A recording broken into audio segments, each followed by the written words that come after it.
sebenzela abalikholwayo iyabasebenzela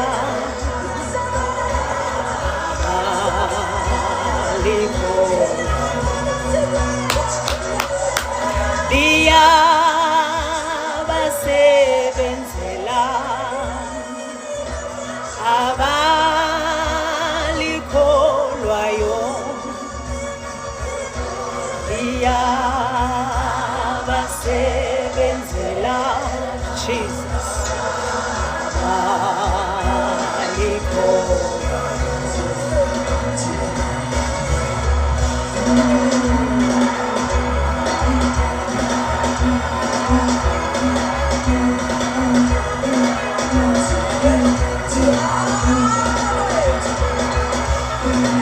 Jesus.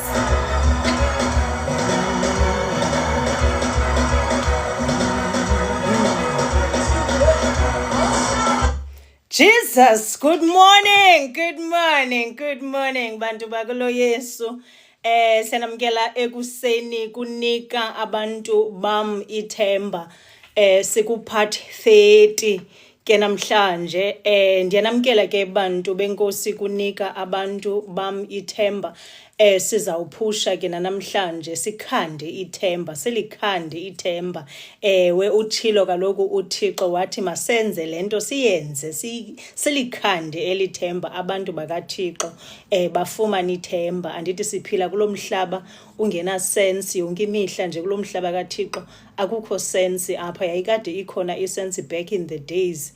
Andiyazi nalento siyiphilayo namhlanje sisifirifiri sempilo ekufuneka uphile impilo efunwa ngabanye abantu nothi lifunwa nguThixo. Weziqale ke ngoku ingxaki xa kulapho ngoba kaloku uThixo umuntu lo wakhe akambizelanga lonto apha emhlabeni uba makaphile intando yomnye umuntu. uThixo ufuna siphile intando yakhe. Ngalowo mazwi ke ndiyanamkela abantu bakaThixo. Ndigqibocula le ngoma ithi liyabasebenzela abalikholwayo. Ewe hayi lindisebenzele izwi lenkosi bethunana ndihamba nalo straight ngomgca. Laa nto ndandiyibona ngoku ndandimncinci ndisitsho mna Thixo ndifuna ukuyiphila le mpilo yakho ngokweBhayibhile. Nditshilo mos ndithi umhlaba akuniki lento uyifunayo uthatha ukulahle uthi ukhomi molweni bethuna molo khomi. Yes umhlaba awunqeni ke ukuthathe ukulaxaza ukulahle kwelinye icala hayi lento ubune picture yayo engqondweni uba yile wena ufuna ukuyiphila. Ewe uthi uyayifuna uyiphila intando kaThixo zibeze kunika ezomhlaba zikuphehluzela zikusa kwelicala uqonda bazange ndicinga banza zofika apha kanti uzayofika. Impilo ke leyo ke bantu benkosi. Sithethile ke kakhulu ke last week ngezinto ezininzi. Namhlanje sizawuphinda sithethe ngezinto ezininzi. Ndaphinda ndathi ke ngoku mna xa bendithetha nani xa ndinishiyayo ndathi ndiza kunibalisela ngoThixo ubuhle bakhe. uThixo ke xa esenza sorry guys, sorry. Iyawaqala ke lento ndithi xa ndithetha funeka ndibe ndimane ndibindeka. Kodwa xa ndizihlelela apha endlini yam ayenzeki lento yokukubindeka andisazi ke. Ndixolela. Ndithe mna uThixo owandisusa eSouth Africa ndiduduleka kona zonke guys nelivile ibali lam ndiye kuyisongeni mos unika abantu bam ithemba xa kungoku. Ndanditshilo kuni esibabe ndimane ndithetha in between ndathi sizawude sizofika eUK simbone uba uThixo yena kanye kanti ebefuna ukuyenza yintoni na kanye. Nitsho nimbone kakuhle lo Thixo uba nguThixo obhake exova. Uyabona kuyam impilo hayi ubhake exova uThixo ndimbonile. Yes so side safika ke eUK bethunana. Ndifuna ke ngokunivezela elicala lobuhle bukaThixo. uThixo uyakuyeka ungene entweni zikukhande shu uzukhola into bayi akhona lo Thixo ndinibalisele mosona andizazi ndimkhalaleka ngapha uThixo. Andizazi ndidikwe ndiqonda uba hey makabone kwaThixo uba makenze njani. Ndingene estratweni bafuneka ndingene estratweni ndidikwe finish yo yonke lonto yakhe mna yokwenza into endingaziboniyo kwayena kanti preparation time my darling. bendikwi-preparation time until kwaze kwafika ixesha athi ke ngoku uThixo khona it's enough lixesha lam ke ngoba mna ndinguThixo ndiziveze uba yintoni kanye le minyaka imingaka uze kuthwixe zomhlaba ungaziboni uba kwenzeka ntoni ngobomi bakho. Ngoku lixesha loba mandivele ndinguThixo. Ewe bendiyeke ngamabomzi kunethe ezomhlaba ngoba kaloku bekufuneka kupruveke ipoint apha uba uThixo ungubani na yena, andithi izibhalo zizithethile ezi zinto. But ke ngoku xa sifunda eBhayibhelini singayiboni lento sasingekho kwixesha lodade uAbraham, kuyafika ukudawutha emntwini uqonda uba yeyi ana Abraham ngekhe bayasiqhatha nosiqhatha apha okanye iyasiqhatha iBhayibhile. So uThixo ke ngento ayenzileyo utshintshe yonke la setup yaseBhayibhelini wavele walahlela mna pha emlonyeni wengonyama uba mawunditsala-tsala umlomo wengonyama uthi undilumela kweli cala ndilahle ngapha undiluma undilahle ngapha. Ndayiphila loo mpilo guys, nilivile ibali lam ndithe mositsayasonga ngoku siye ekugqibeleni. Ya uThixo uthi ke ngoku kuzawugqibela mna ngoba itsho kaloku neBhayibhile xa siyifunda phana iBhayibhile uthi zonke ezi zinto andithi amandla yonke into zonke zisuka phaa kuye. Xa siyibuka iGenesis phaa eqaleni zonke ezi zinto zayanziwa ngezwi wezenzeka zonke izinto emhlabeni. Andizongena kuloo nto, ibali leBhayibhile niyalazi, qha ndizama ukuninika nje uba uThixo ebesenzani kanye ndimfumene uThixo ekugqibeleni uba ebesenzani. Right, mandizawungena ke kancane nje phana ndizawuhighlighta izinto ebendithethe ngazo last week. Into yenzekileyo before ndiyofika kule part uba uThixo ke ngoku yintoni into ebendenzisa yona kanti mnapha emhlabeni evuma ndilingwa kwiikona zonke. Ewe ndizawunixelela loo part. Last week xa ndithethile ke ndathi na also into endehleleyo yokuqala mandiyichaze, uTikTok ke uyawandikhandile. Last week part 28 ndithethe up to 59 minutes. So ke uTikTok wayikhatha ivideo yam woyilahla ku-42 babe kuyawenze njani andiyazi but ke akusenamsebenzi. Into ebalulekileyo ndithe xa bendimamela ndafumanisa into yoba i-information le ininzi endifuna ingene phana ku-Sufficient Grace and Mercy of God yona ikhona. Nantso into ebalulekileyo la ncwadi iyagcwala bahlali. We are sitting at ku-98 ngoku namhlanje. Uyabhala uTrace akadlali bafethu, uyabhala laa ntombazana. Ewe siyambonga ke uThixo weza noTrace ebomini bam, siyambonga uThixo.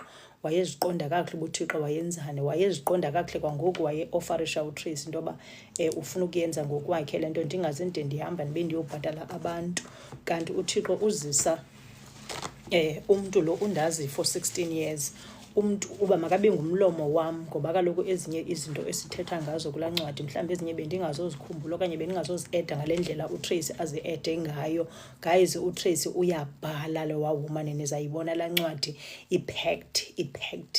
Ewe so kule weekend funeka ndongeze kwakhona ke ngoku because uyabhala uTrace yakhe iphathi abuyisele kum, ndibhale nam ndiphinde ndiyilahlele kuTrace aphinde ayiphetluzelise nayo uTrace ayise ngapha nangapha. So siku-98 bantu benkosi ke uTrace ke usaphele ku-part 26. So last week akakayibhali kulaa ncwadi. So ithi le nto siyakude nalaa ncwadi inoba ke sizawufika ku-200 God willing sijonge apho sijonge khona 200 pages Thixo mhle. So la part 28 also part 28 eyawaqhawulwa phana nguTikTok, engazibuqhawulelwa ntoni andazi but akunamsebenzi. Ewe information iza kakuhle. Sufficient Grace and Mercy of God bithunana niza kuyifunda incwadi niphile bantu benkosi, nifunde nitshintshe indlela yokwenza izinto.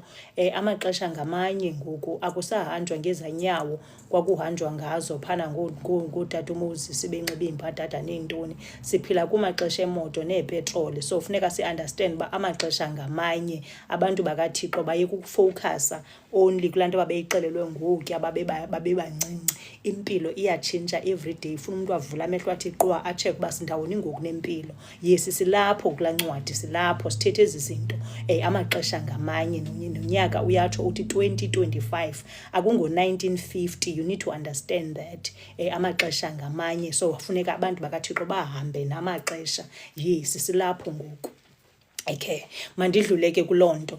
Nditshilo mos uba kuye kube khona i-comments kwababantu mamane bendibhalela eziye zifike zihlale enhliziyweni kuye kufike ekuye kunyanzeleke ukuba ndibuye nazo ndibuye ndizonifundela apha ukubonakalisa into yoba uThixo lento siyenzayo apha ayibobubhanxa uThixo beziqonda kakuhle uba wenza ntoni ngelaa xesha ebendinika le vision nditshilo mos uba phaa eqaleni ndandidikwe finish kwayile vision ndidikwe finish kwayile nto yoba uThixo befuna ndibe ndithetha ngale mpilo yami inyekenyeke yayinyekenyeke wesi ke back in the days but ke ngoku uThixo kaloku emhle wayitshintsha yonke loo meko yes ndifuna uthetha ke ngoku nge-messages endizithunyelelwe ethunyelwe kum qala umuntu wekhomenta kuloo nto bekhomenta kuyo ke kule nto endiyiphilayo yalonika abantu bam ithemba le nto yam yokufuneka ndizihlube mna ndingabi nazo secret ndiyibeke indaba etafileni ndithi thaca injalo uThixo ufuna ndibe njalo mna ndiyiloo nto ke mna kabaphambi kwenu right uvuyokazi Vuvuskapu uvuyokazi ke Vuvuskapu yilaa friend yam ndini ndithe sino-20 years lo undazi ukusuka nokuhlala lo kwakhe kwabakhona ke okwakungavani incam but kuThixo waphinda wenza saphinda sabuyelana salungisa izinto right ukufa uthando luyavutha luyaqhuma ngoku siqale phantsi apho zasiyeke khona yes so ukhe wabhala ke uvuvu wabhala wathi kwenye yezi zinto zam zininzi zokuphila kwam zifuneka zibekwe etafileni ubhalile ke wakhomenta wathi my friend kaloku wena userious lo wavumayo ukuthunywa nguThixo ukuba abuse etempileni eyachithwa nguNebhukatsara bayandibhida ke abantu baseBhayibhelini namagama wabo anzima uba ndiwabizi kakuhle niyandixolela mna ndithi xa ndiyifunda iBhayibhile ndafika kula magama asokolisayo ndikhawuleze ndiqonde hey ndikhangela imessage mawame la magama acomplicated so nabo ke oNabhu ndawathi Nebhukatsara abaya kwafuneka iyokhiwa iJerusalem kwaJuda wanika abantu freedom aba bantu basithi besimfamekile sisoyika uvula imilomo uThixo uthume wena ukuba xelela aba bantu ukuba awuvalwa umlomo usiva kabuhlungu banike ithemba lokuba kuseza kubuya kulunge wakuthatha uThixo wayokubeka kwelo lizwe akwawuvala umlomo so wena sihlobo sam akwenzelwanga dolo ngokuba kwakho apho uvumile kuThixo ukuba uza kumsebenzela ngoku yonke lemiqondiso umana ukuyothula wena kukuvuma kwakho ukusebenzela uThixo and useza kumana usothuka njalo kuningi okuzayo kuwe I'm happy for you sihlobo sam xana usiva kabuhlungu kukrazuka nakum xana nam ndiyavuya kwelicala so xa uvuya nam ndiyavuya kwelicala so uThixo ke guys ubemhle kakhulu zininzi izinto ezenzekileyo nje kule veki sikuyo ke so uSkapu ke she's one of my closest ke ndiyamchubela ke izindaba zam uSkapu ke ebekhomenta kuloku kuchuba kwam ke ngoba oyena muntu olazi kakuhle ibali lam liphelele ngulaSkapu uyalazi ibali lam from scratch uzokufika kule ndawo ndikuyo akazange angalazi ulithwele liphelele ndithe mna 20 years ye-friendship siyazana and besingena deep ke thina ke kwizinto zefamily yethu sizichube and bezazi zonke ezazinto zam nale mithakathu bendiyenziwa nezantaka bomntu zazikhuthwa phana kula history fela uba nisalikhumbula ibali uSkapu wayekhona ngawo onke lo maxesha so she knows my story ngale ndlela siyiyo le nto ndandikhubeke ngaphi ayingekukhubeka ayikukungathi kuhlutshwa inhliziyo yami yathatha lahlwa phandle xa yayinguye ongandi-understand kuthetheka izinto ndakhubeka kabuhlungu ngoba kaloku ndishoba oyena muntu ondazi kakuhle emhlabeni nguye but ke siyambonga ke uThixo kwezomeko ekwazile ukuyilungisa le friendship sabuya sabangula sabazeza sisters ngoba kaloku noSkapu sasingaseko kwi-level ye-friends sasekwi-level ye-sister sister wami omdala endithi xa ndibona into yoba ziyandibhuqa ndibalekele kuye naye xa eqonda uba ziyambhuqa abalekele kum ndimncinci ndinjalo ke kuye but akunamsebenzi into ebalulekileyo ukuba ilanguage yethu ibinye yayinye isenye ke sibuyile wasilungisa ke uThixo salungisa kwa yes mandidlule apho eyesibini imessage ithi bendibhalile namhlanje something phana ku-Facebook namhlanje ekuseni kukhona ke uNandipha Ncuphe andimazi in person uNandipha Ncuphe ndiyamazi phana ku-Facebook uyandithanda kakhulu ndiyamthanda nami uyathanda ukhomenta ke kwizinto zam ndithanda ukuzibhala ubhalile ke phana yena wathi very powerful Mimi kule nto bendiyifakile pha and yazi xa sezifikile i-setbacks, sezifikile setbacks and betrayals, iba ngathi zi-permanent sisi, uzibone uyinto yohlekisa kanti ubawo yena ujongile. Keep on giving us hope sisi, kunika abantu bam ithemba. Eli lizwe siphila kulo alidlali nathi sana.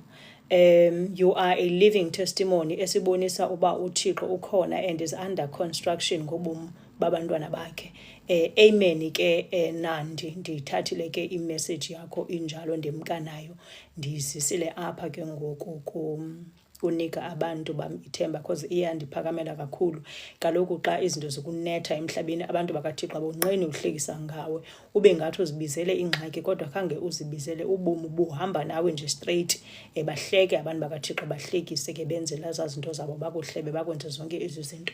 But ke ngoku uThixo, into endiyithandayo, uyagqibela kuzo zonke ezi zinto sithi go through kuzo apha emhlabeni. Right, ndidlule ke kwakhona ndikhawulezise lanto ze ndirecap quickly phana kwezi zinto bendithethe ngazo last week. Ndithethe ke mos mna ngale video yam eyakhatha engazi uba yintoni enye ibikhona phaa ebendithethe ngayo. Kodwa bendithethile ngololi owashumayela phana emngcwabeni wakamama. Loo nto yandifundisa ukuthi umngcwabo ndithi watsho waqoshololo, umngcwabo wanobushushu wakhawulezisa.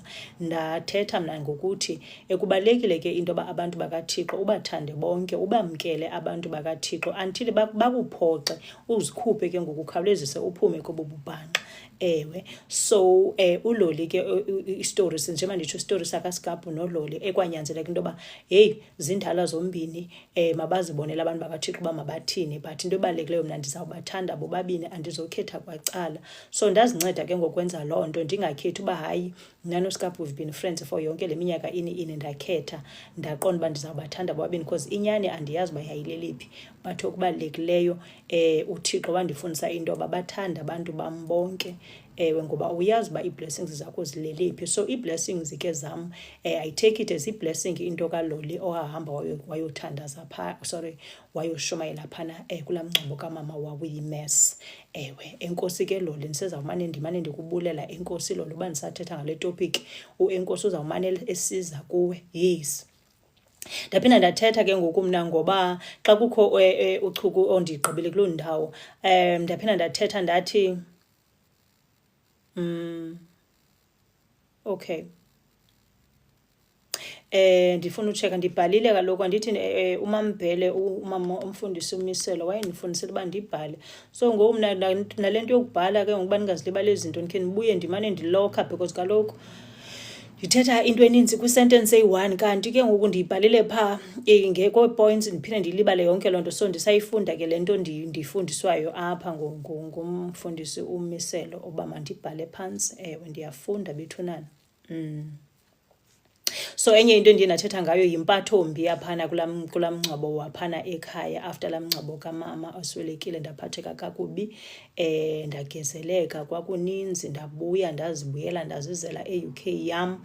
Nditshilo mos uba ndafika mna e-UK, ndogqiba kwam ke ngoku ndachuba phana kukhazini wam, ndamfowunela ndimchubela eli bali lesasigezo saphana ekhaya. Nditshilo mos uba mna then ke ngoku ukhazi lona kwafumaniseka into yoba bengakuma, ndazanga kwenzeke ntoni, ndabona sendiyahletywa, kungena nee-recordings zisiza kum ebezingafanelanga uba zize kum. Ndithethile mos nangaloo nto. And then ke ngoku ndathetha nangento yoba ndathi ndisajonge leyo ndanguloo mna ngoku unamaphupha arongo kuzo ntsuku ezo, kude kube ngathi kukhona abantu apha eromini yam abathethayo. Kwafuneka mna ndihlale ngamandla emthandazweni, ndimcenge uThixo akhawulezise asuse le mimoya isendlini yam. Ndithethile ngaloo nto. Ewe, ndaphinda ndathetha. Okay, ndathetha uba into endiyayenzayo kuyo yonke loo nto, xa ndibona uba tyhini ziyandidumela, ndakhatha mos mna, ndayikhatha laa family, ndabakhatha. Ngoba kaloku iphisi yam kwafumaniseka into yoba ibaluleke ngaphezu kwayo yonke le nto uba ndibe ndigcine ifemeli endiphathele ingxaki phezu kwengxaki. Ndabakhatha ndashiya, nditshilo uba abathathu kuphela ndabagcinayo kwifamily yonke iphela. So abantu xa bendibona bebona ndingenafamily, hayi ningahlupheki bethunana, yi-decision yam endazithathela yona ukuze ndifumane i-peace of mind, ngoba i-peace of mind yayimka nalaa family. Ndatsho mos mna uba umama wam seswelekile owandiphilisa impilo engacacanga for 25 years, ndazixela uba into endingazoyenza kuqhubeka ndiphila impilo engacacanga. Yifamily yakhe ke ngoku ndabakhatha bonke ke kwasala labakhazini bayi-3. So yi-choice yam bethunana, ningahlupheki xa nindibona mna ndingenafamily. Mna ifamily ndiyazenzela yona apha esitratweni, ayindihluphi loo nto. Xa ndidibana nabantu bakaThixo abanesi spirit ndinaso, abayi-understand impilo njengam, ndiyabhalansa phana, ndibhalansise. Ithi mos le nto imihla esiphila kuyo, ifamily akuyofamily ngokuba nizalwa kunye nenelaa gazi lifanayo. I-understanding yam ngokweendaba zefamily, ifamily uzenzela wena, uyayichola phaa esitratweni xa kucaba ngulo ukunika le peace uyifunayo, because iifamily zethu azina-peace. Nibavile abantu last week bezibeka izitori zabo apha, izinto ezibuhlungu abazenziwa ziifamily zabo. Ezi families bekufanele uba ziyabasapota, ziyabaprotecta, zizo ezibabetha phantsi abantu bakaThixo. Ewe, yes. So ngoku ke imihla esiphila kuyo kuninzi mos esidila nako. Ithi ke ngoku le nto, gada ipeace yakho, funeka uqala uqoqoshe ipeace yakho, ibe yiyo ephuma phambili, ngoba uzawuphathwa zizifo, ziidepression, ezi-stress, yonke laa nto ezaa nto niyazazi. Uzibone sowulaa nto uzasowusela ulala ngamapilisi yonke le mihla kaThixo. uThixo akamdalelanga loo nto umntu emhlabeni uba makafike apha umntu abezohlukumezeka etyana namapilisi yonke le mihla. Ayikho loo nto, ayiyompilo uThixo wayeyikhethele umntu leyo. Ewe, and then ke ngoku abanye baze babinditshilo baphela bayolala ezibhedlele ngoba kaloku banezistress ezenziwa ziifamily zabo. Khatha into kaThixo ekufakela istress, uqhubeke nobomi bakho, iphela kanjalo. Ewe, ngoba kaloku laa mntu yena uyaqhubeka nobomi bakhe, akakwazi sometimes noba uyakukrazula entliziyweni.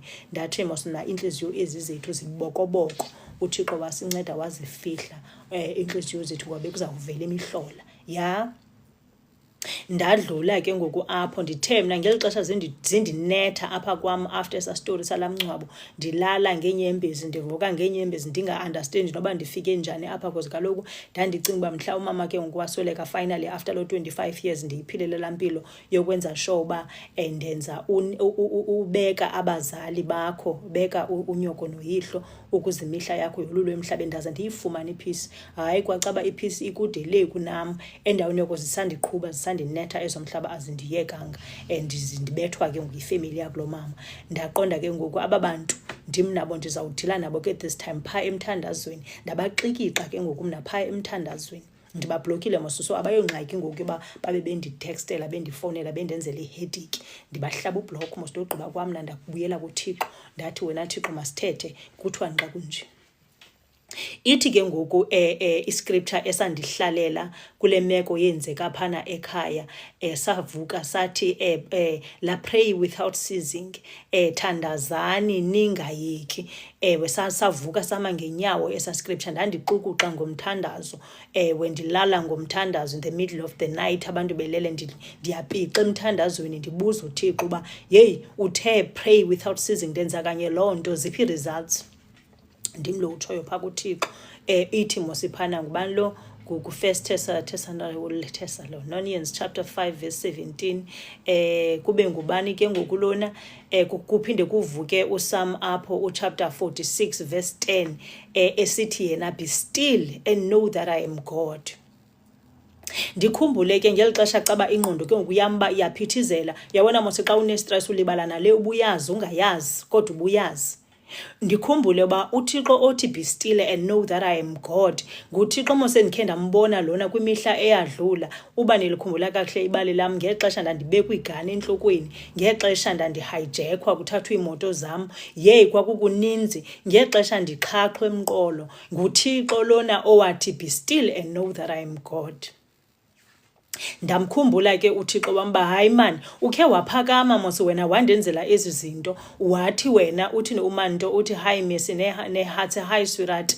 Ewe ndamkhumbula uThixo uba hayi uhambile nam lo Thixo. Kutheni ngoku ndizawutatazela nditatazeliswa ngaba bantu bale family? No, andivumi ngam, ndakhawuleza ndatsho ngoba kaloku izwi lithi be still and know that I am God. Ndakhumbula zendinetha phana eSouth Africa sendithi Thixo ndisuse kwaba bantu, weva uThixo wandithatha wazondilahla kule UK, ndafika ndayiphila impilo eyona le ndandiyibona ngoku ndandimncinci. Ndakhumbula ndathi uThixo uthe be still and know that I am God.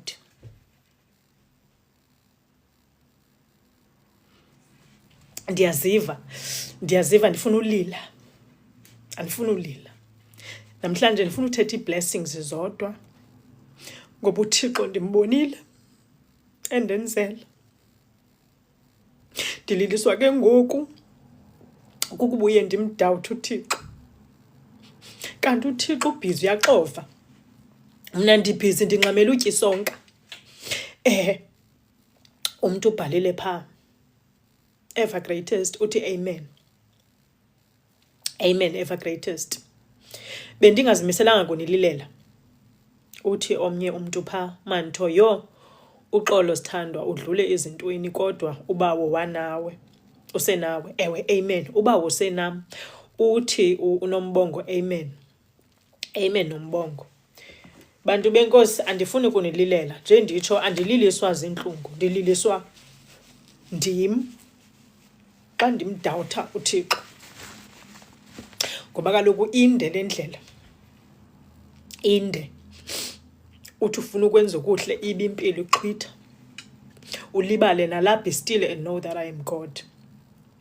Ndilibale nezinto ndidlule kuzo ezingaka, ndizilibale ngoba imeko yomzuzu iyandiqhwitha kubonakala uba kuyiwa kuliphi icala ngela xesha. Ndathi kula mithandazo yayiminintsi ndiyenza phaa, uthi uSam kwakhona uchapter 50 verse 15, uthi call upon me in the day of trouble, I will deliver you and you shall glorify me. Ndiyithanda ke ngokuphana ngesixhosa uthi ever greatest, it's good that you still see the grace of the Lord even xa kumnyama. Hayi ndimbonile uThixo ever greatest, ndimbonile. Ndihlangene mna noThixo ndizihlangene nengxaki kodwa ndahlangana nobuhle bakhe ecaleni. Ndafumanisa uba ke ngokuba no man, ngeli xesha zindinetha ibiyi-preparation time. Ndikuloo level ngoku apha ekuphileni kwam into yoba ndi-understande i-preparation time, because kaloku come to think of it, if uzange ndidlule kwezi zinto, do you honestly think bendizawuhlala apha namhlanje ndikwazi uthetha nani ndinibalisele ezi zinto zingaka ziniphilisayo nani? No, because bendizawudlulisa ephi information bekuzabe kumnyama tsu, but ndiyaphila every day. So uThixo mna ke ngwathuza ukundixikika qala, preparation time. Ndaxikika zigani ngapha, zi-hijacking, zi-housebreakings, yeyi kwakuninzi. Preparation time, akukho lula, ziyabuya. Uthi uNandi, oh sisi wena uthetha nam oko nam zandinetha, hayi kancinci kodwa ubawo uhamba nam, makahambe nawe Nandi ubawo and uzawuphumela xa kunophumela nam lo, ngoba into zam zinzima kakhulu. Mna zandiqala at the age of 10 years, zinzima, but zonke ndidlule kuzo, ndiphumele kuzo. Preparation time. Uthi uever greatest, iba njalo naxa ungaboni ngalamzuzu, eke. Uthi uManto, uyayazi lento uyithethayo ibindifikele xa ndandidiniwe ngumntu and ndayazi ulinde mna kodwa ndasinda. Amen. Uthi uwethu mandithembe kodwa kulunge nakum. Ewe wethu kuzawulunga. If kungalunga kulo mntu ndim, because naye izindinethile emhlabeni. Ndithe mna kwakuze kuxakwe abantu abadala bathwala izandla entloko, amadoda ne-grey hair, baxakwe yimeko yam, zange bayibone into enjena. Uthi uNombongo, jonga sidlula ezintweni, ndixikixwa ngoku ndikule ndawo ngethemba ndiyedlula. Nombongo ndizawuthi kuwe, look at my situation, indlela ekunyekenyeke ngayo phaa ekuqaleni. abantu abangamameliyo unika abantu bam ithemba, buyelani phana, especially uYouTube, because ezinye i-recordings ziyaphithizela phana ku-TikTok, nizawubhideka. Hambani niye phana ku-YouTube, ungene phana uthi Mercy Makhwelo 326, ungene phana uqale kanye pha ku-part 1 uve bubhanqa bempilo phana ekuqaleni, ndingekazalwa bubhanqa, ndithe ndizalwa ndabe ndizalelwe bhanqini, yeva. Kodwa namhlanje lo Thixo uwavuma ndizalelwe kwezaa meko zingacacanga, ngulo namhlanje undimise apha phambi kwenu, ndikwazi ukuthetha nani, ndikwazi ukuthetha ithemba emntwini, ndikwazi ukuthetha ngale yam imeko. Andizothi mna ndabona next door kusenzeka izinto ndafunda encwadini, no, ndithetha ngale yam imeko, uThixo endonyula kwezo meko. Cha uyathula ngeli xesha esakupreparishayo, kaloku kufuneka womelele. Ubuyawubona umzekelo wegolide xa ndizijonga izinto endidlule kuzo, ndiphantsi ukufa emva kokufa, andazi kukangaphi ndisinde ekufeni, kodwa ndiyasinda. Ndibuye ndijonga apho ndisuka khona, ndibuye ndijonge igold yathathwa ifakwe emlilweni itshiswe kanobomi. Xa igold ibikwazi ukhala ngeyikhala ithi andiyazi lento niyenza kum, ndiyekeni, ndiyatsha ndiyaphela. Kanti igold ngenye imini isezaba nevalue, abantu bathenge, babekezelise imitshato yabo, bashayinise, kube gold kuye leya, nasemacicini wabo kube kuhle kuqhakazele kuye leya. Ininzi into yenziwa igold niyayazi. So uThixo ke ngoku undenzela gold, wanditshisa, hayi ndatshiswa mfana, nditshile shu. Namhlanje mina indawo endihleli kuyo sendibulela nditsho iintshaba zam aba babenditshutshisa bonke, ndiyababulela ngoba iposition endikuyo mhlawumbi ngendingazange ndifike uba ndandingazange ndiqhutywe ngabo apha ecaleni, ndiqhutywe, ewe, ngoba kaloku benzawurelaxa. Kaloku thina siyarelaxa xa kuhamba kakuhle, siyarelaxa bethunana, niyayazi loo nto. But the minute sifika isilingo, mna ke siye sindidudulele kweli cala linoThixo, because ayikho into endaziyo ndazoThixo mna.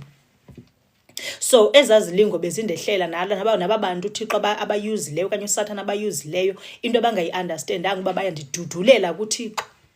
Uthi uManto, uyandinika ithemba kodwa ndimdala 52 years, andinanto kodwa ndifumana amandla apha enkosi. Ewe Manto, 52 years, uThixo akasebenzi ngee-numbers, uThixo usebenza ngexesha lakhe. Into endiza kuchazela yona yileyo. Ubuyamkhumbula laa mama, ndithe mna abantu baseBhayibhile amagama wabo ayandibhida. Uthe uNontsikelelo, ewe sisi nangoku kunjalo, ewe uthi bayakomeleza, yes. Ewe ndifuna ukuthi kuwe Manto, u-52 wakho mthatha umbeke ecaleni, uThixo akasebenzi ngee-numbers. Ubuya likhumbula ibali lo mama phana eBhayibhileni, ndithe ndiveni mna abantu bayo baseBhayibhileni amagama wabo, bavele babe baninzi too much, bandibethe ingqondo ibe ithi sabaphinde babe namagama complicated, ndiqonde andinalo ixesha okanye bendicinga yonke le nto. Ndifuna iscripture sithini esizawuphilisa imeko yam yalo mzuzu, ewe. So ukhona la mama wayemdala kunene, sencamile phana ubuzaba nabantwana, kuthiwa xa ndikhumbula kakuhle ingathi wayepha ko-8 ntontoni okanye 8 exactly, andazi, but somewhere pha ko-8. La mama kwachazwa kuyiba uzaba nomntana, wahleka wafa. Uthi hayibo, sendimdala kangaka mna nomntana idibanaphi? Ngoba kaloku uThixo akangoThixo we-numbers.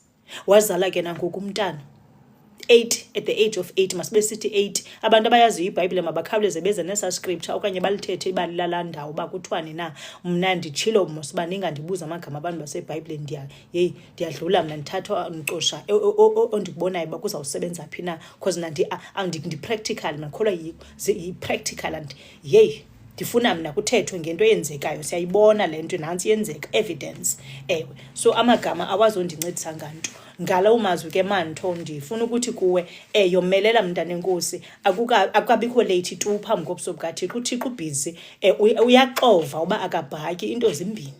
Okusalayo uzasikhathe sasonke, akuphathele izilayi zakho, utye uhluthe, ufane nabanye abantu aba. Nditsho ke kuwe Manto, qina, buka le yami imeko. Xa ungalazi ithemba from ekuqalekeni, yaphana kuYouTube uliqale ku-part 1 unyuke nalo, uzawuva isiphithiphithi sempilo. Kodwa nanku umntu phambi kwakho namhlanje ungqina ngoThixo okwazi utshintsha imeko. Xa ndicula le ngoma ethi liyabasebenzela, andiphambananga apha mna, ndiyicula ingoma ngoba kuculwa, ndimamela imessage kuthiwani apha, ndikhawuleze ndiyizise kwimeko yam uba kuthiwani apha. Ewe, uthi uManto, ndiyabulela, bawo andisakhali, khala mntasekhaya, khala, suzibambe ezo nyembezi ziyeke ziphume. Uyazi uba the more ukhala kuyariliseka into eninzi apha kuwe emzimbeni. The more uzibambe inyembezi uyazilimaza ngaphakathi. Vulela ezo nyembezi ziphume. Ya? Liyabasebenzela abalikholwayo, itsho ingoma. Siyambonga ke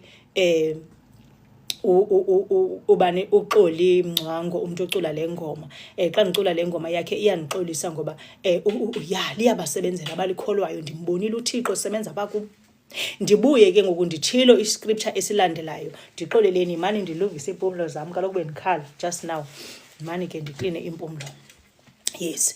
Uthi uSam apha u50:15, call upon me in the day of trouble, I will deliver you and you shall glorify me. Ndiyithande ke ngoku mna pha esiXhoseni ndiyasithanda mos mna isiXhosa gqithi ndiyasithanda isiXhosa sam. Uthi ubize mna ngemini yembandezelo ndikuhlangule uze wena undizukise, itsho iBhayibhile yesiXhosa. Uthi uNontsikelelo, Manto sisi, yomelela, ndinebhizinesi, ndine-small factory, ndifundisa abantu uthunga, ndina-51, kwakunzima. Amen Nontsikelelo. Ndiyalikhumbula ibali lakho Nontsikelelo bulithetha last week, sathetha ngawe sathi Nontsikelelo no ungayi-entertain loo nto, focus ekutheni wena wawuzalwe kuthiwa nguNontsikelelo igama lakho and uzawufocusa kwintsikelelo, uzofocusa kwintsikelelo. Nazo ke ngoku uyabona uyangqina nawe namhlanje. Uthi uNombongo, enkosi mani yazi ndithe ndidlula apha ndabuyela ndingazi kanti ndizokomelela. Amen Nombongo, yomelela mntakabhuti, kuyadlulwa kwezi zinto bethunana, kuyadlulwa apha. Right. Nditsho itsho iBhayibhile ithi ubize mna ngemini yembandezelo. Uthi uManto etNontsikelelo, enkosi sithandwa sami, good. Ubize mna ngemini yembandezelo ndikuhlangule uze wena ke undizukise, itsho iBhayibhile. Ndakhumbula ke ngokuba niyalikhumbula ibali lam ndithe mna ndafika kule country iveki yokuqala ndaqonda hayi make ndirelaxe kancinci khe ndiyotesta impilo apha kule country bithini nani livile ibali lam. Ndathi sendithi ndiyatesta wandikhumbuza uThixo uba yeyi ntombazana usulibele na uba wawuthe kaloku wena uza kundizukisa ngoba kaloku ngeemini zakho zembandezelo wawuya wabiza mna ndeza ndakuhlangula ndikususe kula South Africa ndakubeka kule UK. Ulapha ngoku ulibele kuJive ndilibele wandidudula uThixo ndayikhangela inkonzo ndakhalisa ndayifumana. Uba niyalikhumbula elo bali ngoba kaloku ngoku ndandithe mna ndavuma ndathi uthi wena uthi xa igqibile ukundihlangula mna ndizawuthini ndiza kumzukisa. Uthi uNontsikelelo, usikelelwe wena sisi kuba nam ndandidlula kodwa akwadluleka. Amen. Amen Nontsikelelo.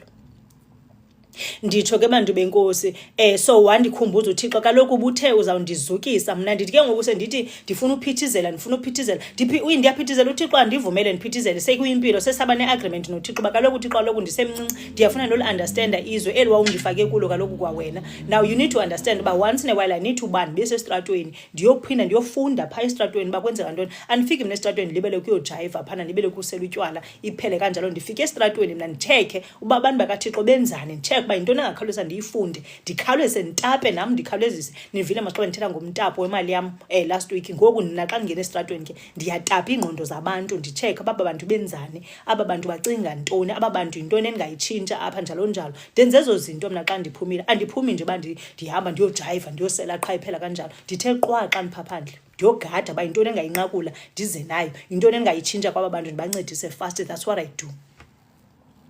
Uthi ever greatest, and we often forget about the promises we've made to God once siphume kwimbandezelo injalo siyalibala. Mna ke uThixo akandivumeli tu ndilibale kuphela, umane eyondixosha athi hello ngapha ubuthe kaloku wena umsebenzi wakho uza kundizukisa, wawuvumile yeke.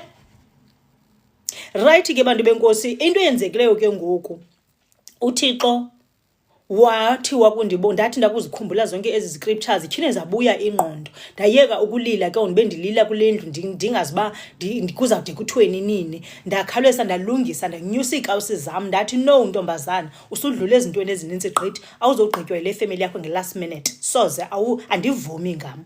Yeyi ndazibona ndiphakama guys. Mna ndiyathetha noself nditshilo mos. Mna noself asinangxaki. Siyakwazi uba ne-meeting yethu, silungise apho sikwazi ulungisa khona, senze phandle lo njalo. Xa sihluleka siqonda hayi ke masiphumele ngaphandle. Bakhona ke mna abefundisi bam ndine-backup mninzima.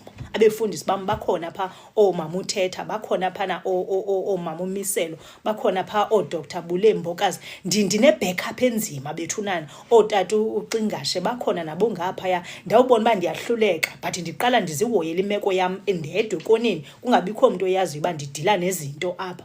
Ndakuhluleka ndikhangela i-backup yam ndithi hayibo makuphakanywe, makungenwe emthandazo, ndiyahluleka kaloku ngoku. Ya, so ibalulekile into yoba ubagada abantu ohamba nabo endleleni uba baza baluncedo ndawoni kobu bomi bakho. Uba ngabantu bomjayivo, makungajayivi uhalala, makujayive kuphinde kukhunjulwe into yoba sisemhlabeni, kuyaliwa apha, kusangazodlalwa apha, kuyaliwa apha. Njengoba uThixo wayesinika umhlaba wakhe uba masifike sibe nephisi apha sizole, akho kuzola, kuyaliwa apha. Uthi u-ever greatest, amen. Amen, ever greatest. Kuyaliwa bethunana apha. Now gada ke ngobani aba-around you, ntoni umsebenzi wabo. Umntu ngamnye ndithe mna xa esebomini bakho makabe nomsebenzi, makungahanjwa nje uba kuhanjwa. Uba kunjalo hamba wedwa. Kaloku mna nditshilo uba ndinangxaki nokuhamba ndedwa. Ndihamba mna ndiyoqabela kumazwe endingawaziyo ndedwa. Ngoba ndazifundisa into yoba umntu emandimthembe ngaphezu kwayo yonke le nto ngulo Thixo. Now xa ndingena mna kula mazwe ndihamba kuwo ndidwanguzayo, ndifike ndingene phana ndizulela, ndihambe ndizule, ndityhukhe, ndiyimephe i-country endingayaziyo, ndiyafika ndiyimephe, ndiyi-own indawo. Ngoba kaloku ikhona indoda endihamba nayo, uziprovile many times. Uyava ke ngoku? Iyafuneka ke abantu benkosi uba nizifundise ukuxhomekeka kuwe noThixo wakho kuqala. Ubuye ujonge uba ngobani abuhamba nabo, baluncedo ngantoni na, noba umsebenzi wabo bazokusenga. Ewe uyazi uba xa usengwa ngabantu endleleni uvele uphelelwe ngamandla, uzibone uphelelwa ngamandla. UThixo bekunikile amandla acuthe kaphela athi nya amandla. Kanti ingxaki sesisiphithiphithi uhamba naso. Uthi uNontsikelelo kuyaliwa sisifuthi ke sophumla emkhenkceni, sofuneka somelele injalo, makumelelwe emhlabeni kaThixo because yeyi kuyaliwa apha kudlalwa. Mhlawumbi kwakungcono kwixesha looMoses noAbraham, aleli xesha labo ngoku lixesha lethu, ziyabuya ziyakhipha emhlabeni.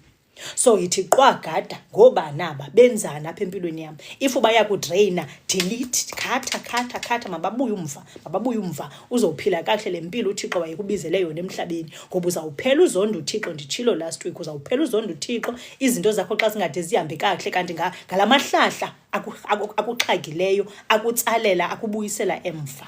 Ya, andazi noba niyandiva na.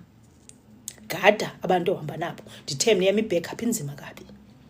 Ndakohluleka, buyela back, hello, makuphakanywe, makuliwe, kuyaliwa ngoku. Gada abantu ohamba nabo. Babekhona ke nabo bomnandi bethunana, mabangalahlwa. Bakhona ke abantu bomnandi because lokho soyojayiva ndizoyothatha umama ufundisi uThetha ndiyongena nabo phana emjayiveni. Abajayiva umama uThetha. Now funeka ndibe nazo ke ngunethomi zam zaphana emjayiveni. Ezi xa kufika ixesha loba ke ngule into ndikuyo ayidingi mthandazo, ayidingi uba ndibe ndithetha izinto eziserious, idinga uba ndingene estratweni ndiyokonwaba, ndikhe ndivale indlebe amehlo wam, nengqondo yam ndiye kukuyixekekisa ngento ezingena sense endingakwazi ukuzisolva ngalo mzuzu. Uthini uNombongo uthi yho ndithi ndifungelwe ngenxa yemali yam nabantwana endishiyelwe yona, ndifunelwa amagintsa. Oh Nkosi, bethunana zifemeli ndini. Niyalivibale nanku umuntu yakhala ngoku. Phumani ebantwini bakaThixo, phumani. Umuntu ofuna imali makasebenze imali yakhe. Ndithe kuni mna ndivuka ngo-3 nango-4 ndiqalisa usebenza ngoba ndifuna uba ingxaki yam mntu, ndifuna ukuzisebenzela. Xa ndiyitya imali yam ndiyitye ndiyisulele entloko because kaloku ndiyisebenze nzima, ndinephisi xa ndiyitya. Noba ndiyitye ndayigqiba yam akho ndibitheni. Uthi u-ever greatest through. Ewe mabaphume kuwe Nombongo, baze bakufunele namagintsa, mabayoziphangelela imali yabo abo bantu, baphume kuwe. Ever greatest andizothatha ewe abefundisi ndiyojayiva nabo phana. Mababe khona abantu bestrato obafuna xa kuyiwe estratweni, babe khona abantu beza conversations ezike ngoku ungakwazi ukuzibeka etafuleni kaloku phaa kubefundisi ngobunjalo bazo. ewe siyaphinda mose sibanike imbeko yabo abefundisi khona ezinye izinto oqonda yalumeza ayiphumi lena yalumeza kaloku sikhuliswe ngalendlela sikhuliswe ngayo yoba masizifihla izinto singakwazi uzibeka izinto etafileni fike sibindekile ke ngoku kufuneka kube nabo bantu ke ngoku ababoba lona ke sithethe ezi zinto ukhuleke uyikhuphe imbilini yakho ungenaxhala loba indaba zakho zabe zinanazela apha estratweni after uchobile. Ewe sineendaba mos ezinye ezingathetheki phaa kubafundisi. Ewe uthi uwethu injalo. Ewe so bagade ke ngoku ababantu ubakhethayo ba lo ngowomjive ngowomjive lo ngoweendaba ezinjani lo xa kuthandazwa njalo you are blessed uba ufumene zonke ezo zinto emntwini oyi-1 okwazi ukuthandaza xa ufuna ukuthandaziwe, okwazi uhlesenyuka nawe khonza nawe xa kufuna ukhonziwe, okwazi ujayiva nawe xa kufuna ukujayiviwe, okwazi ukhuphela imbilini yakho xa ufuna ukhuphela imbilini yakho, ungabambi igazi, ungazibambi, uyikhuphele injalo, angakujaji akugqiba, aginye le nto umxelela yona ngale ndlela iyo. You are very blessed ubona abantu abanjalo ebomini bakho. Ndinabo ke mna ke abantu abanjalo, andizobabiza ke ngamagama, ndinabo because mhlawumbi kuyawukhubeka omnye wabo athi nami bendicima ndinjalo kanti wena mna ngandiboni ngolo hlobo wangandibiza wandithini, so ndizayishiya kanjalo loo pati. Ndithi ke ngoku sidlule ke ngoku size apha kulo msebenzi ndithethe ngawo, le nto ke ngoku uThixo athi ndiza kubonisa yona uba mna ndingubani kanye.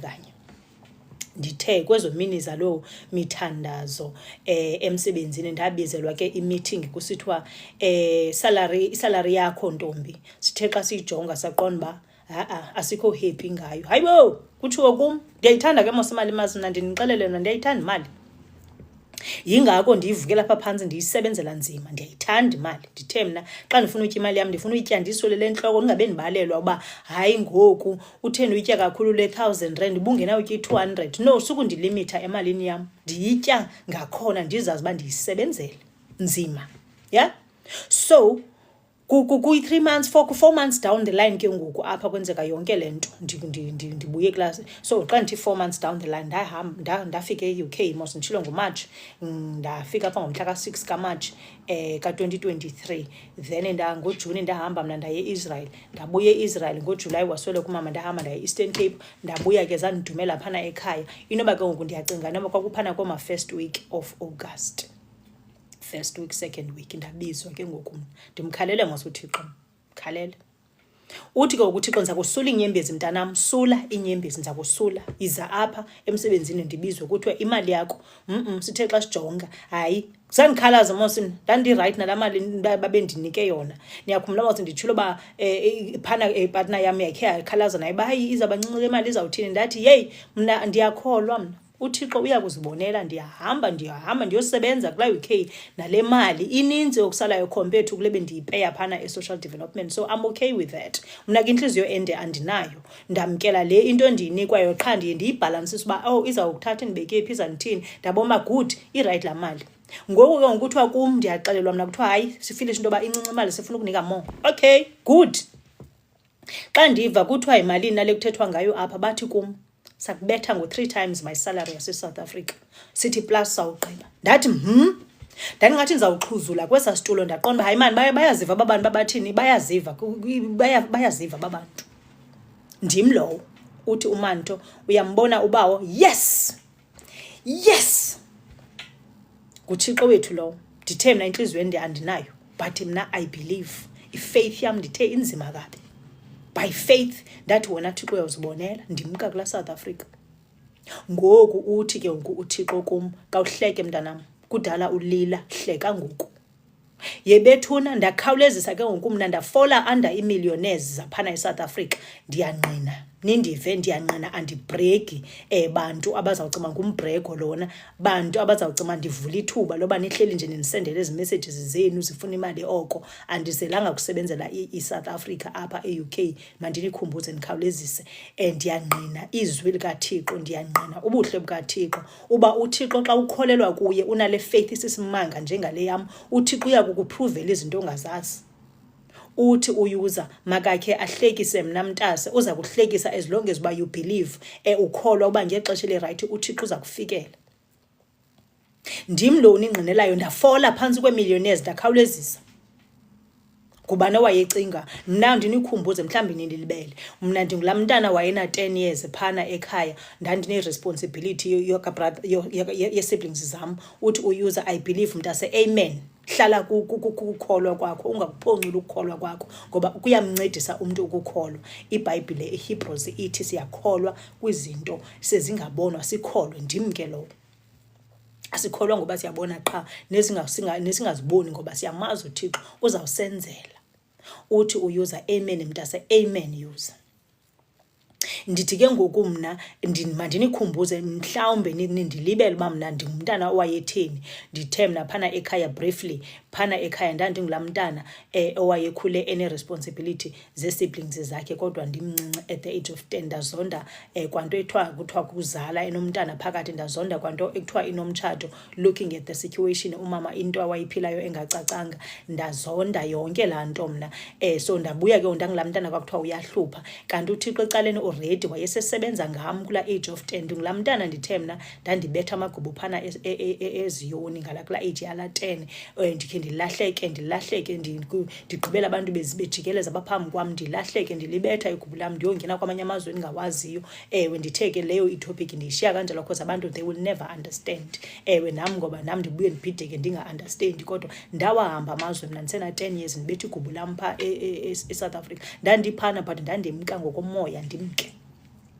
Ndingulaa mntana mna wafunda nzima, wayeleqa ndagxothwa at the age of 13. Ndiyaninika nje ibrief yebali lam. At the age of 13 ndagxothwa. uThixo watshintsha igama lam endleleni endandilinikwe ekhaya, waliguqula wakhawulezisa wathi mna igama lam ndinguMercy. Ndandingam-understand uba uThixo uthini, nguMercy wantoni nalona, ndingakwazi nokuspela kwayilo gama ngoba lokhu isiNgesi sasinqabile kuwoman. Ndifunda mos mna isiNgesi ngesixhosa. Ndiyiloo ntombazana mos mna niyalikhumbula ibali lam. Uthi uwethu inkulu into oyiphathisiweyo sisi. Amen. Amen wethu, ndiyibonile nam uba inkulu le nto. Zange ndiyiqonde ngelaa xesha zazisenzeka zisaqaleka zonke izinto. Ndandiqonda uba ndingumntana ofana, umntana ode andifithi kwabanye abantwana. Ndinguloo mntana mosana niyalikhumbula ibali lam. Ndingulaa mntana mna ndandithi abantu abadala xa besenza ii-decisions ndibajonge ndiqonda uba wow, ii-decision zakho mzali. Umdala, umuntu omdala, mna ndimncinci ngelaa xesha qha ndibajonge. Babedla ngokuthi xa bendijonga abantu abadala bathi amehlo wam ayingozi, kukhona into eninzi ngam. Ndibe ndiqonda andibazi noba bathetha ngantoni. So uThixo ke ngoku uyazikhupha zonke ezi zinto ke ngowayezenza back then. Siyayisonga mos le nika abantu bam ithemba, siyasonga ngolu hlobo. Uthi uyuza you are the chosen one mntase amen. Itsho into zange ndi-understande kwayezonto zo-chosen ones. Kukhona ndiye ndifunda ngazo njengoba sendimdala kangaka because iyacaca inkulu into. So ndiyayazi ke ngoku le nto inkulu ngam, ndiyithele chu, i-research enzenzayo zinzima. Now I understand who is this person. Back then kwakune-confusion enzima. Ndim lo mntana lowo ndithetha ngayo. Ndingulaa mntana mna ndingulo amagqirha ayefuna ukumba at the age of 10 ngoba babona uba ndiza kuba yingxaki emhlabeni. Apparently xa sivela istori kuthiwa ndibhidlisa isystem yabo as a whole, because kaloku bebehleli berelaxile bezenzela zonke izinto zabo. Ndinguloo mna ke kunguthiwa ndiyayihliphiza isystem. No wonder babefuna ukundibulala kusekutsha kusenjeya. No wonder babefuna ukundiba bayokwenza izinto zabo ngam. Now I know all of that because ndiziphe ixesha, ndafuna umu-understand uThixo, ndafuna uku-understanda nale gift yakhe siphi kanye zintoni ezi uThixo andinzisa zona. Ndiya-understanda yonke into ngoku, ingqondo yam igcwele ithe. Mna ndingulaa mntana ndaphinda ndagxothwa phana ekhaya phana eCape Town. Sendifikile phana kwa-anti ndigxothwa, nelazi ibali lam, abangalaziyo go back to at Mercy Makhwelo 326 phaa kuYouTube, umamele uqale phantsi unyuke nalibali uzawuliva bubutyo bobebali. Ndagxothwa kwakhona ndayosebenza mna at the age of 14. Ndathi ndiyasebenza, uthini unwabisa, uthi amen sis. Ndathi mna ndiyasebenza at the age of 14. Ndaphantse ndareyithwa guys at the age of 14. Ndiyokhangeliswa umsebenzi ndiyosebenza ngapha. Yeyi kwakukuninzi, andizozithetha one by zonke ezi zinto, but ndiyaninika ibrief uba ngubani lo mntana ngoku luThixo atshuze uba makabe yimillionaire. Le ingabonakaliyo andibonakali mna uba ndiyimillionaire. Ndiyiyo, ndifuna ukunixelela loo nto ngamandla kaThixo. Ngamandla kaThixo. Mna ndingulo wayepeya i-100 rand phana ezitendini zase Cape Town thengisela abantu basemandla pha izinto zabo pha ezitendini. Mna ndingulo ndagqithola uba ndingakwazi ukhumsha pha ezitendini. Mna ndingulo wayeleqana neechips zakwaSemba amapotato amazambane ndiwaleqa phana funeka ndisuse ezandawo zimnyama. Abantwana abanye abantwana balele ndiyavuka mna ekuseni funeka ndiphinde esikolweni amehlo kunzima ukwavula. Ndim lo mntana. Mna ndingula mntana hey kuninzi engakubalisa ngam kubalisile. Zininzi izinto zam guys, zininzi izinto zam. But ke most yazo sezirekhodiwe phana kunika abantu bam ithemba. Ngoku uThixo uthi it's enough. Uyihambile le ndlela ndikubonile uba womelele bendikuqinisa kahle kahle ndikupreparisha ubuso ungene ezintweni ungene. Ndithe mna ke ngoku uthi uThixo ndandla ngohlala ndiqonda uba Thixo ngabatheni uthi uyuza uthi uThixo. Ndibuze mna Thixo ngabatheni ke ngokubona aba bakwaziyo ubona kaloku uba bazalelwe emakhayeni right impilo ihambe kakuhle bangafumani zonke ezi zinto mna ndizifumanayo. Ke ngoku ndiqonda uba kuthethwe ngabantu baseParliament xa when I was looking at my salary as a social worker uqala kwam usebenza ndandicima mosizawupeya imali ezinkulu ndanepicture yemali ezinkulu xa ndithi salary hayi man andikakabikho happy le salary. Ndithe mna ndiyayithanda imali ngoba ndizayisebenzela namahloni okuyisebenzela anamahloni ungalali mna ubusuku nemini ndisebenza. That's me ayindinangxaki as long as uba ndiyibona le nto ndiyenzayo uba ndenzani kanye ngoba ndifuna ukuyenzana imali ndifuna ukuhamba ndiphume ngalaa ndlela ndiyoyi-enjoya ndiyisense ethe shu ngoba ndiyisebenzele ngamandla am. Uthi uyuza his time is the best time. Yes ndithi ke ngoku mna ngela xesha ke ngoku ndixelelwa phana ndandingathi ndiyanqwakuza ndabe ndiqonda hayi mani noba benze imistake at i-numbers zale mali bathetha ngayo. Uthi uSipsi mayide ifike le ncwadi uThixo wanceda andifake kulive wakho. Amen Sipsi, amen. Iyezi incwadi ngokholo siyakholwa uba by ngoDisemba sabe siyipublisha la ncwadi izabe sisiteki ithetha izinto ezinkulu. Lindani wathi ke ngoku ndithi mna ndaqonda uba hayi mani noba i-numbers kubhudiwe apha ikho into engadibaniyo apha kodwa bekuthiwa imali yakho lena. Ndithe mna ndandimkhweshina mosini uThixo ndisemncinci ndimbuza imibuzo emininzi ndiqonda uba inoba ke ngoku ndandivile uba abantu baseParliament bapeya koomamiliyoni kanje. Mna ke ngoku inoba mna ke ngoku ndoze ndifike phana kwimiliyoni xa ndifumana la salary yakwa-social ndifuna ude ndibeyile social worker ndandiqonda uba ke noba ndizode ndifike. Ndafika dololo ba imiliyoni ndaqonda xa funeka ndiyosebenza eParliament because kaloku ndandivile abantu baseParliament bayapeya abadlali ndabe ndiqoma nam ndifuna uba phana eParliament qha ndiyacinga ndizofika ndenze ntoni eParliament xa ndijonga ke ngulo msebenzi wam as a-social worker ikhona into engadibani ndizafika ndithini na phana eParliament. Ndim lowo zezi conversations mna ndibanazo noself ke ezo.